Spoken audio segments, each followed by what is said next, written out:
Yes, amjambo tena kwenu nyote wandugu wapendwa watazamaji na wasikilizaji wa Kwetu TV.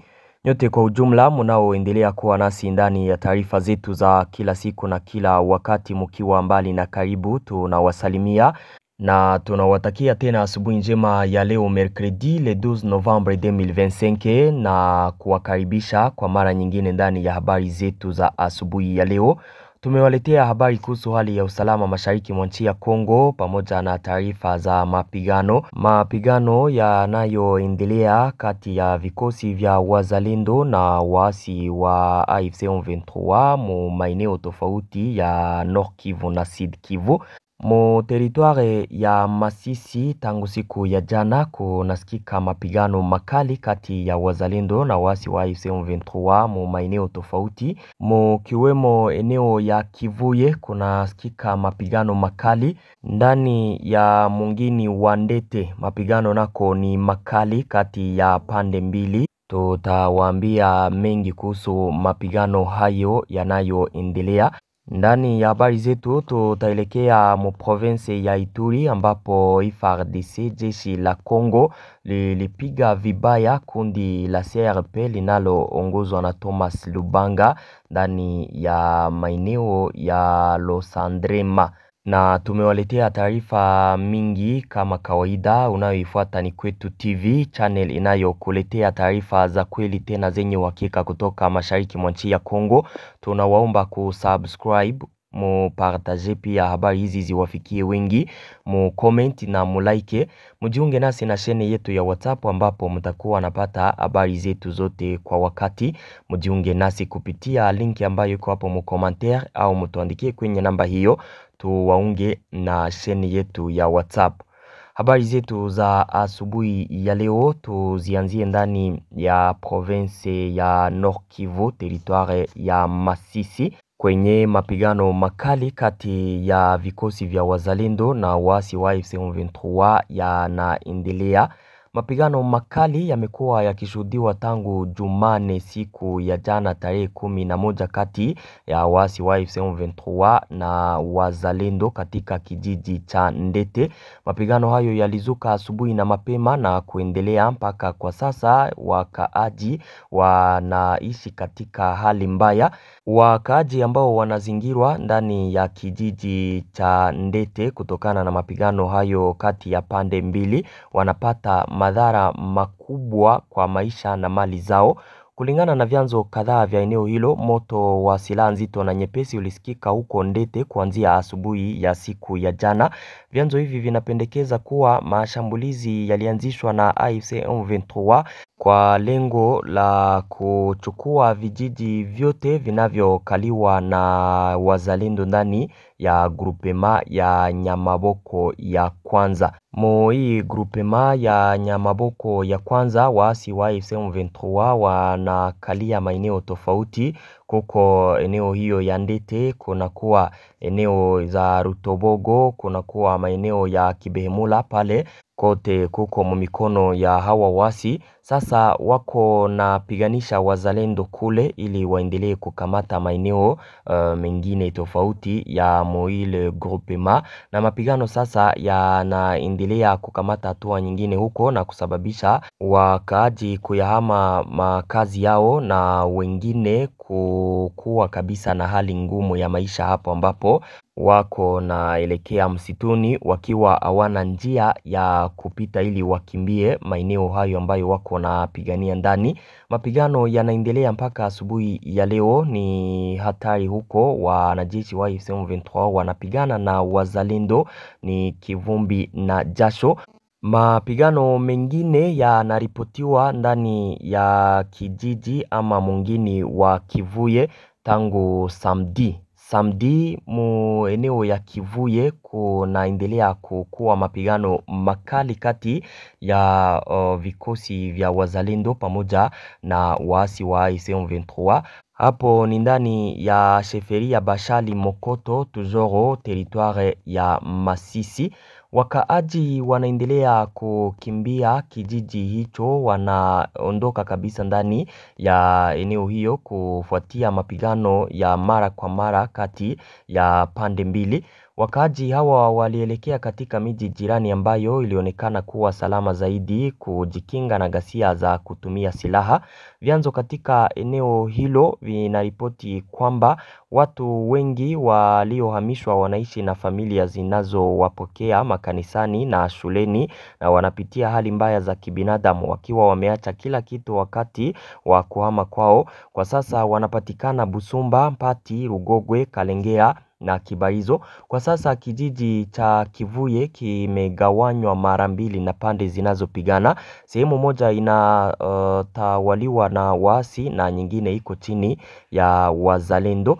Tangu Alhamisi iliyopita, mapigano kati ya waasi wa AFC M23 na vikosi vya wazalendo yamekuwa yakifanyika huko Kivuye, na hivyo kudumaza shughuli za kijamii na kiuchumi. Kutokana na hali ya usalama kuzorota huko, wananchi wameamua kuyatelekeza makazi yao ndani ya kijiji hicho.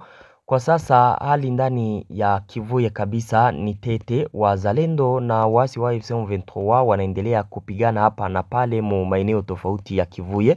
Wazalendo wanakalia parti moja, AFC M23 nayo parti nyingine wanapigana kabisa kila wakati. Wakaaji wote walishaondoka ndani ya Kivuye kutokana na mapigano hayo, wanaishi ndani ya ukimbizi mu vijiji karibu na hapo maeneo ya Mpati, Rugogwe, Kalengera, Busumba na yale yote ambayo nilitaja hapo juu. Ndani ya teritwari ya Masisi, mapigano yanaendelea kukamata hatua nyingine kati ya vikosi vya wazalendo na waasi wa AFC M23, na wakumbusha ya kwamba mapigano hayo yamekuja siku moja baada ya ndege ya FARDC drone kushambulia nafasi ya AFC M23 ndani ya eneo ya Like, ambapo waasi hawa kupitia Lawrence Kanyuka, msemaji wao, walishutumu FARDC kwa kukiuka usitishaji vita na kuwashambulia. Na wakati hapo walishambuliwa siku ya jana, taarifa zilisambaa ya kwamba drone hiyo ya FARDC ilishambuliwa siku ya jana. Nadhani wengi walipata taarifa kwenye mitandao ya kijamii ya kwamba ndege ya FARDC ya drone ilishambuliwa, ile ambayo ilikuwa ikishambulia waasi ndani ya eneo ya Like. Na baada ya uchunguzi wetu huko ndani ya eneo ya Like ni ya kwamba kuna ndege ya FARDC ambayo ilishambuliwa. Ni taarifa za uongo ambazo zilisambazwa kwenye mitandao ya kijamii, zikisambazwa na account ya fanatisme, na hao kabisa si wanahabari, yani si wa journaliste, paske journaliste yeyote hawezi kuwa na fanatisme. Kuwa journaliste kabisa inakubidi kutia mambo ya fanatisme pembeni, unapana info za kweli. Fanatisme mu info inataka kabisa watu hawatajua habari za ukweli. Ndiyo maana mambo ya fanatisme ni kutia pembeni kabisa. Hakuna journaliste ambaye anapaswa kuwa fane wa parti fulani. Tuendelee na taarifa zetu, tuelekee ndani ya province ya Ituri. Ndani ya Ituri, FARDC ilishambulia vikali wale wanamgambo wa CRP ama kundi lenye silaha la CRP. Operation ya kijeshi iliyotekelezwa na vikosi vya watiifu mnamo Jumane siku ya jana tarehe 11 katika kundi la Losandrema ni ndani ya utawala wa kichifu wa Bahema Nord ilisababisha kutengwa kwa wanamgambo 11 na kukamatwa kwa idadi kubwa ya silaha na risasi, alitangaza Lieutenant Jile Ngongo, msemaji wa FARDC katika mkoa wa Ituri.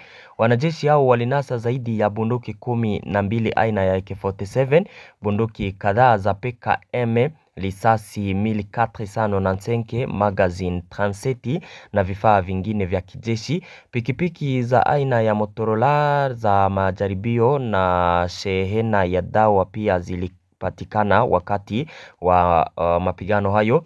Operation hii ililenga wanamgambo wa CRP wakiongozwa na Thomas Lubanga, kundi lenye silaha linaloshirikiana na M23.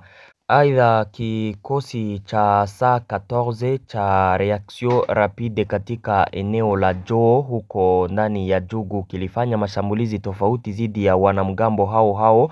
Adui mara moja aliacha silaha zake ambazo zilipatikana na FARDC.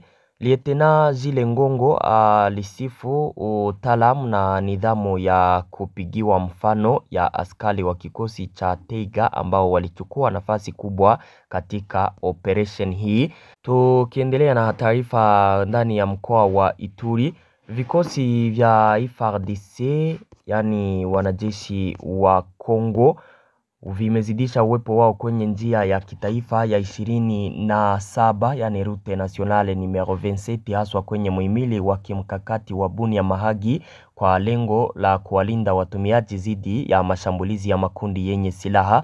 Kulingana na akaunti kadhaa za abiria, kuvizia kulenga magari kumekuwa nadra kutokana na kuongezeka kwa uwepo wa jeshi. Nafasi za FARDC zimeanzisha kwa umbali mfupi kando ya barabara hii ya kilomita 85. Wanajeshi hao wanasaidiwa na vitengo vinavyotembea ambavyo vinafanya doria za mchana na usiku kwa pikipiki na jipe katika maeneo ambayo hapo awali yamekumbwa na mashambulizi ya mara kwa mara hasa katika eneo la Jugu. FARDC kwa sasa inafanya doria kwenye rute hiyo ili kulinda raia na mali zao wanaotumikisha rute hiyo kwa kufanya biashara tofauti huko. Mkoa wa Ituri ambao unaendelea kuripotiwa ndani mapigano tofauti ya makundi yenye silaha CRP ile ya Thomas Lubanga, wanamgambo wa Zaire Kodeko pamoja na ADF. FARDC inaamua kuyapiganisha ikilinda raia paske haya makundi yote yenye silaha huko huwa yanawashambulia wakaaji sana. Huko Muituri FARDC na wanajeshi wa Uganda pamoja na makundi ya wazalendo wanaosaidiana wanafanya doria kwenye route nationale numero 27 ili kulinda raia na mali zake. Tuendelee na taarifa zetu, tuelekee ndani ya Lubumbashi. Ndani ya Lubumbashi ekipe yake Moise Katumbi iliyobakia kwake paske Moise Katumbi mnajua alishaka kimbia nchi ya Kongo, kwa sasa anaishi nje ya nchi ya Kongo. Hii ekipe yake inayoishi kwake hapo Lubumbashi ilisema ya kwamba ndege ya FARDC ilipaa angani ikazunguka residence ama makao yake Moise Katumbi hapo Lubumbashi. Wanasema ya kwamba ile ni provocation ambayo gouvernement ya Kongo iko naifanya kwa Moise Katumbi. Video ambayo ilisambaa kwenye mitandao ya kijamii inaonyesha ndege ya aina Sukhoi ikipita kabisa hapo juu, ila FARDC ikusema kwamba inakuja kuwashambulia ama inakuja kufanya nini. Na kinachoshangaza mefrere ni kusema kwamba ni provocation kwa Moise Katumbi, ijapokuwa espace aérienne yote ya nchi ya Kongo ni ya Kongo kabisa. Hakuna mtu ambaye iko na espace aérienne hapo. Ndege inaweza ikapita kwenye inataka. Ndege inaweza kabisa kufanya doria za kawaida, ama kama wako nafanya na exercice wale wa pilote watapita kwenye wanapenda. Ile kusema kwamba ni provocation haina maana paske ikuwashambulia, ingelikuwa itawashambulia ile njo ingekuwa provocation kwa ume. Ni ndege ya FARDC ambayo ilipita tu hapo. Kazi ambazo ilikuwa ikifanya ni FARDC ambao wanajua hakuna provocation. Espace aérienne ni ya gouvernement, ni ya FARDC, hakuna provocation pale. Na asante kabisa, hizo ndizo taarifa ambazo nilikuwa nimewaletea asubuhi ya leo. Kama kawaida ni mzee wa Mbichi Bauma, na waomba kuendelea kusubscribe. Asante.